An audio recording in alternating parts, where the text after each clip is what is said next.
If you've ever had a chaotic and, quite frankly, ugly time of your life, sometimes, if you're lucky enough, you find yourself in what I call the boring phase. This is a phase where things are forcefully peaceful and mundane, because if we didn't try to make it so, it almost felt as if the peace you had cultivated would suddenly all tumble down. And as things continue to stay quiet and peaceful, you end up having a Friday night like I did. Today, I did what I usually do.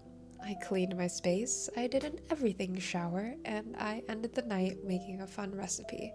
FaceTiming my best friend, listening to music, drinking wine, dancing around my apartment in a red light mask because self-care, in an oversized t-shirt with random holes in it. It's these moments where I think I'm past the thick of it.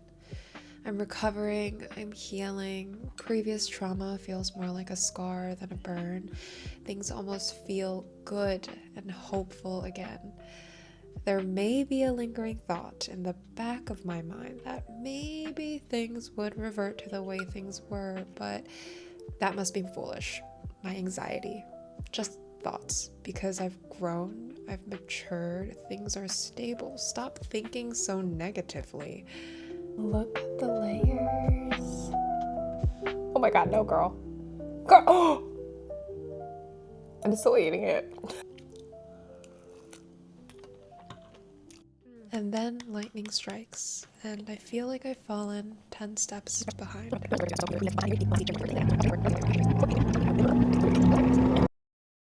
할아버지 지금 돌아가셨어. 할아버지. 연락해라. My grandfather passed shortly after my fabulous tiramisu. His death was upsetting because it was preventable. It was nobody's fault, but in the midst of panic and grief, it's easy to think it is. What if I did this? What if they did that? What if? But after all the snowballing, things quiet, and I know at least this. He was a faithful Christian man. So if there is a heaven and a hell, I wholeheartedly believe that he is finally at rest, chilling out in the sky, gardening and painting to his heart's content. And as I pull myself out of that negative spiral, while it may take a while, I see things clearly again. The laughter restarts.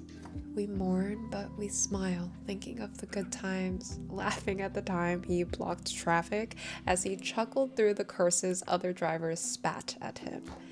And I realized that the peace I had cultivated all these years is not as fragile as I had thought.